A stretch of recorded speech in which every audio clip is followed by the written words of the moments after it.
இப்போ எதிரிகளையும் உதிரிகளையும் வீழ்த்துவோம் என்று முதலமைச்சர் பேசுகிறார்.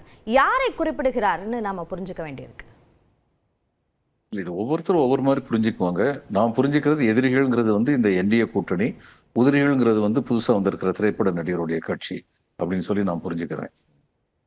மற்றவங்க எப்படி புரிஞ்சுக்கிறாங்கன்னு எனக்கு தெரியாது. ஏன்னா பொதுவாக அவர் யாரையும் ஆம், தரம் குறைந்து தாழ்த்தி விமர்சிப்பது இல்லை.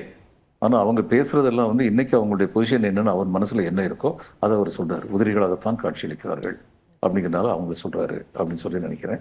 அதுக்கப்புறம் இவர் சொன்னதை, எடப்பாடி சொன்னதை வச்சு பார்த்தா ஊழலையும் திமுகவையும் பிரிக்க முடியாதுன்னு சொல்லியிருக்காரு. யாரு கூட இவர் கூட்டணி அமைச்சிருக்காரோ அந்த கட்சியுடைய அமித்ஷா சொன்னாரு, போன ஒரு தேர்தலில் சொன்னாரு, இந்த இந்தியாவிலேயே ரொம்ப ஊழல் நிறைந்த ஆட்சியை நடத்துறது அதிமுக ஆட்சி தான் அப்படின்னு சொல்லி சொன்னாரு.